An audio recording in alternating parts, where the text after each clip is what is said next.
Although 7 years have passed since the angels announced his birth, still, there is no clear evidence of the Messiah's arrival. So I started doubting again. But that leads me to another question. If the Messiah comes to liberate us and to rule over us forever, why is it that here, just a few lines earlier, Isaiah speaks of the Messiah as a stumbling rock to both houses of Israel, as a trap and a snare to the inhabitants of Jerusalem? And did Isaiah not prophesy also that the Messiah would be cut off from the land of the living, crushed to death, and counted among the transgressors? But if these prophecies are not always meant to be taken literally, how do you know that the Messiah will be a real person and not a symbol of something else? But might his mission, his life, and his work in this land prove to be quite different than what is widely expected? Well, if the Watchtower had Holy Spirit, they would know what that means in Isaiah. But during all that time, his wisdom went mostly unnoticed. Jesus did not make any disciples. Neither did he become a disciple of any of the rabbinic schools. He was virtually unknown. He had performed no miracles. Nothing obvious pointed to him as the Messiah. But there was a problem. These people had false expectations.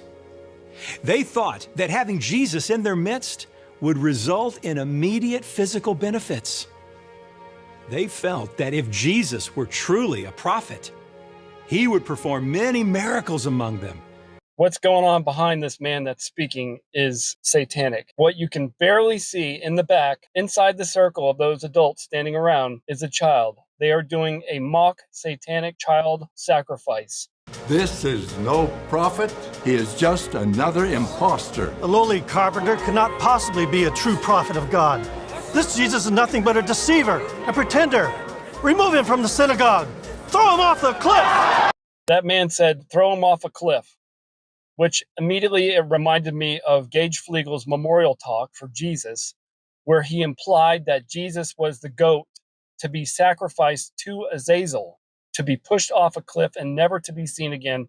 Here's a clip from my video. The goat was pushed off a cliff to ensure that it wouldn't return. How did Jesus escape the murderous mob in Nazareth? Was it a miracle? Or was it a clever trick, a product of his ingenuity? Someone still could have questioned Jesus' credentials. Someone could have doubted his authenticity as one sent by God. Once again, making the implication that Jesus was a magician. And this is all thanks to Manly P. Hall, Albert Pike, a few others, Aleister Crowley. They said that Jesus was nothing more than a magician. And this is who the Watchtower idolizes. Unreal.